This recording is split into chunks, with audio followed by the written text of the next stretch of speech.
Der Unimog gilt als eines der besten Geländefahrzeuge. Früher verwandte man, um eine gute Zugkraft zu erreichen, Halbkettenfahrzeuge.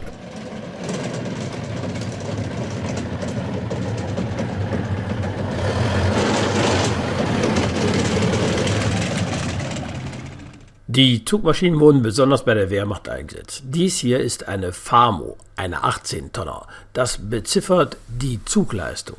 Es gab sie in verschiedenen Größen, zum Beispiel hier eine 8-Tonner mit einer aufgebauten Flak, aber die bekannteste ist wohl die 1-Tonner. Sie war am meisten gebaut und sehr begehrt. Man hatte praktisch keine Hinterradachse, sondern hatte dort ein Kettenlaufwerk und dadurch erhielt man eine große Zugkraft.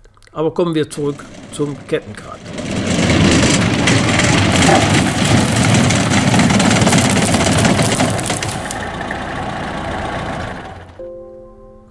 Das Kettengrad ist in Wirklichkeit kein Grad, denn es ist ein Mehrspurfahrzeug. Einspurfahrzeuge wie die BMW R75 mit Seitenwagen, das sind Räder. Dieses hier ist eindeutig ein kleiner Kettenkraftwagen, wie er sich nannte. Es ist praktisch die kleinste Ausführung der Zugmaschine. Hersteller waren NSU, sie haben das Kettengrad auch entwickelt, und Stoewer in Stettin.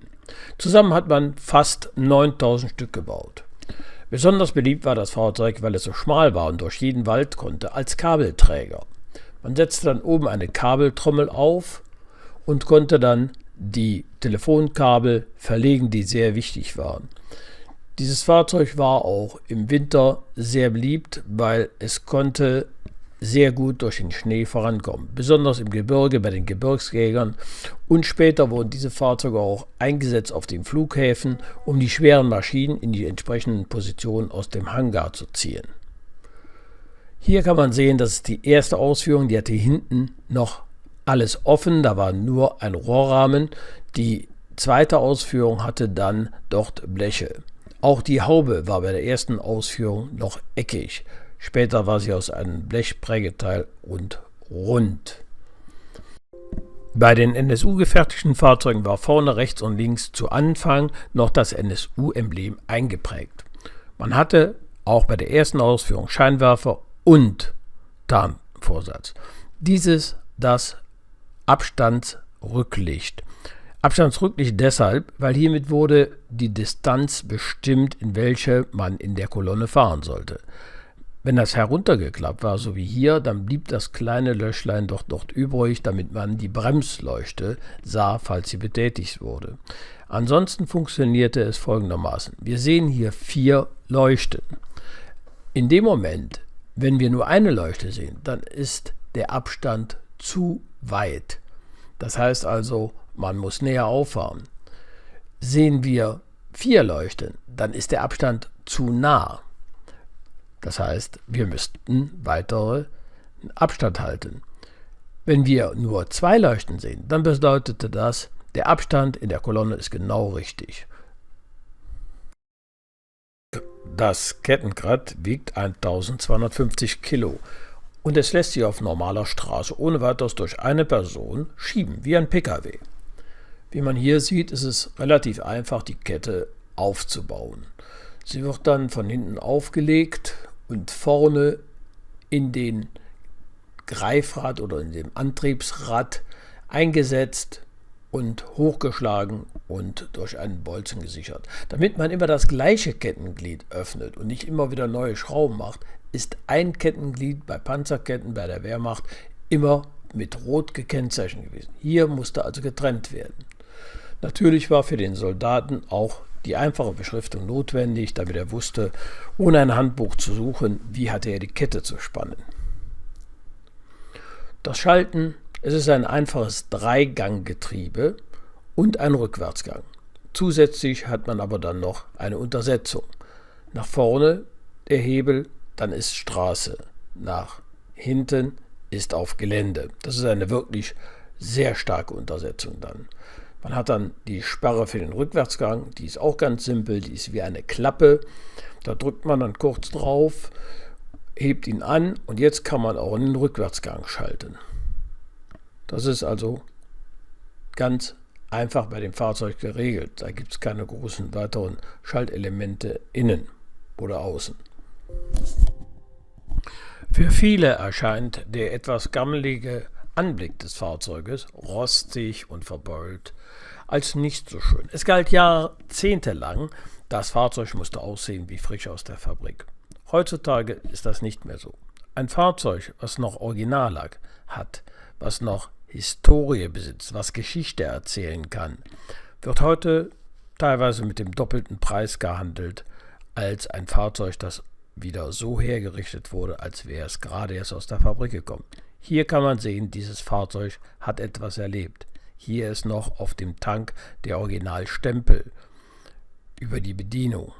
Hier kann man erkennen, das Fahrzeug hat einiges mitgemacht. Der Kotflügel, so verbeult wie er ist, aber er ist original, im Originalzustand und nicht wieder heute im Zustand gebracht, wie wir das gerne hätten, so frisch bei NSU aus dem Werk oder bei Stöver in Stettin. Das gleiche gilt im Übrigen auch für die BMW R75. Das ist kein Rost, das ist historische Patina. Oder wie hier die schöne Plane. Oder das Typenschild mit Abnahmestempel. So wird heute gesammelt. So wird mehr Wert geschaffen. Aber es macht doch Spaß, damit zu fahren.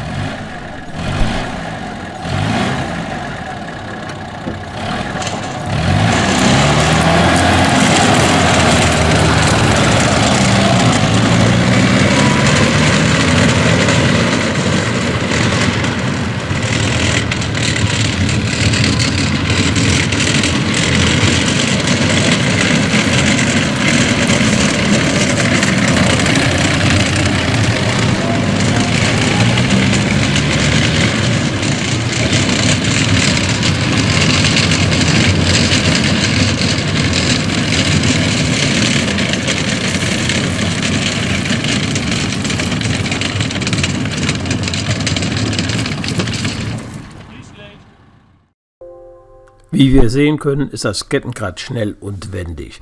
Wie funktioniert nun die Lenkung? Auf gerader Strecke bis zu 8 Grad kann ich den Lenker einschlagen und korrigiere nur mit dem Vorderrad die Fahrt. Schlage ich zum Beispiel jetzt den Lenker rechts stärker ein, um nach rechts zu fahren, dann bewege ich unten ein Element, was eine Zugstange bewegt. Dann kommt wieder ein kleines Gelenk, das geht auf eine federnde kleine Blattfeder, damit da keine Überlastung entsteht, wenn die Bremse nicht richtig steht. Der Bremshebel wird bedient und nachdem der Bremshebel bedient wird, liegen die Bremsbacken an und das sind die Lenkungsbremse ist das. Nicht etwa die Bremse, die Fahrbremse. Auf der anderen Seite drückt sich das rüber. Nun Kette links treibt an und Kette rechts wird abgestoppt. Das heißt, das Kettenrad fährt nach rechts. Da NSU nicht über einen entsprechenden Motor verfügte, nahm man einen Opel Olympia Motor mit 1,5 Liter, 36 PS. Hiermit erreichte man eine Höchstgeschwindigkeit von 70 km. Das vordere Treibrad ist recht niedrig und kann also nicht ohne weiteres größere Hindernisse anfahren. Deshalb ist auch vorne das Rad. In dem Moment, wenn man auf ein Hindernis stößt, wird das Rad gegen das Hindernis gedrückt, hebt das gesamte Kettenrad an, die Kette kommt ein Stück hoch und in dem Moment kann sie auch größere Hindernisse problemlos überwinden.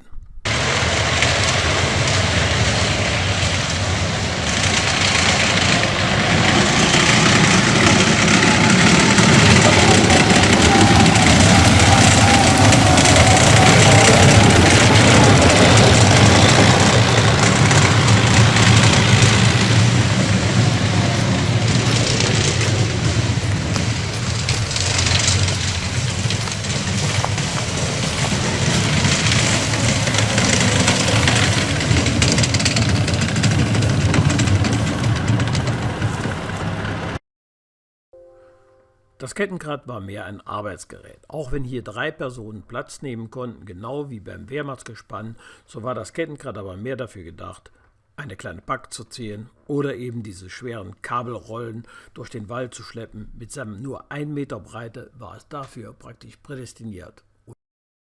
Das Kettenrad ist allerdings auch in der Lage, einige stärkere, höhere Hindernisse zu umfahren. Es bäumt sich dann zwar etwas auf, wie es jetzt eben hier gezeigt jetzt wird, aber es funktioniert. Manchmal ein bisschen hart, der Stoß, aber das Gerät ist dafür gebaut. Es kann einiges aushalten.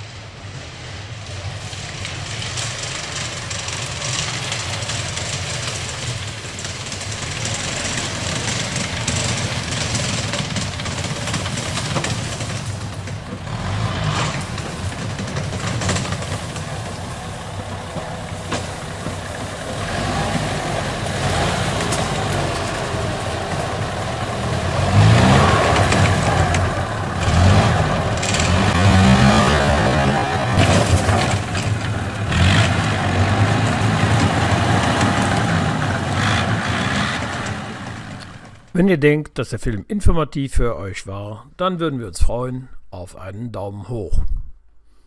Und vielleicht sieht man sich ja mal mit dem Kettenrad, dem Unimog oder mit irgendwas anderem. Bis dann.